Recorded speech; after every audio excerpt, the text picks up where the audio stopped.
Hello everyone, আসসালামু আলাইকুম। কেমন আছেন আপনারা সবাই? আশা করছি সবাই ভালো আছেন। আমিও ভালো আছি আলহামদুলিল্লাহ। সুমি আক্তার কুকিংয়ের পক্ষ থেকে সবাইকে অভিনন্দন।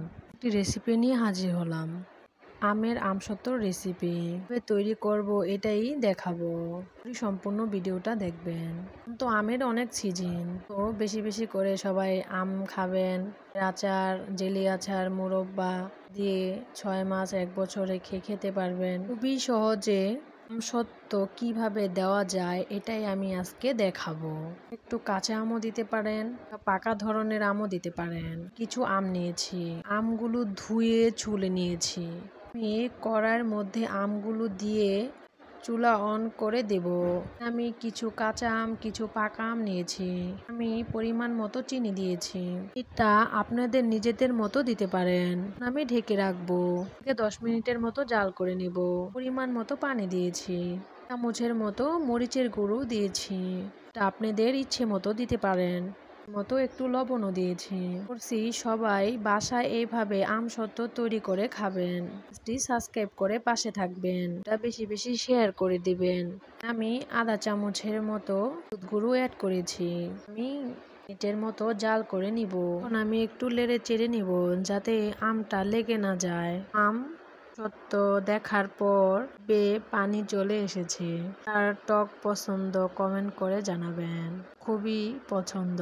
আচার আম সত্য খুবই ভালো লাগে। এখন আমি কিছুক্ষণ নেড়ে চেড়ে নিব। দেখতে হবে আমটা যাতে লেগে না যায়। এখন জাল করে নিব যাতে করে পানিটা শুকিয়ে যায়। ঢেকে রাখবো।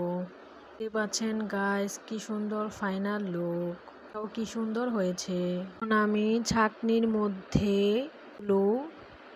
ছেঁকে নিব। নামিয়ে ঠান্ডা করে নিব। ঠান্ডা হওয়ার পর ছাঁকনির মধ্যে ছেঁকে নিব।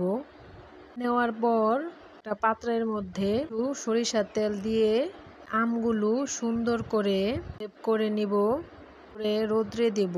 দেওয়ার ভিডিওটা করা হয়নি, এর জন্য বলে দিলাম। মরিচ ভেজে গুঁড়ো করে দেব। চালটা আপনাদের ইচ্ছে মতো দিতে পারেন। একটা পাত্রের মধ্যে রোদে শুকিয়ে নিব। পাচ্ছেন গাইস, আমটা রোদে কিভাবে শুকিয়ে নিয়েছি। যে রোদ, এই রোদের মধ্যে আমসত্ত্ব বাসায় আপনারা তৈরি করে খেতে পারেন। অবশ্যই খাবেন। ভিডিওটা দেখার জন্য সবাইকে ধন্যবাদ। পাচ্ছেন গাইস, কি সুন্দর আমসত্ত্বটা শুকিয়ে নিয়েছি। ফাইনাল লুক কি সুন্দর হয়েছে। এটাও খুবই দারুণ হয়েছে। খুব সাহায্যে সুন্দর করে কেটে নিব। এর মধ্যে সুন্দর করে রেখে দেব। 6 থেকে 1 বছর রেখেও খেতে পারবেন। দিন রোদ্রের মধ্যে আমসত্ত্বটা শুকিয়ে নিতে হবে।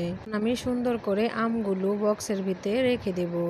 ছিল আজকের ভিডিওটা ভালো লাগলে সবাই কমেন্ট করে জানাবেন। ভিডিওটা বেশি বেশি শেয়ার করে দেবেন। গাইস, রেসিপিটা কেমন হয়েছে কমেন্ট করে জানাবেন। ওটা দেখার জন্য সবাইকে ধন্যবাদ। সহজে আমসত্ত্বগুলো তৈরি করে নিয়েছি। আশা করি আপনারা সবাই বাসায় তৈরি করে খাবেন।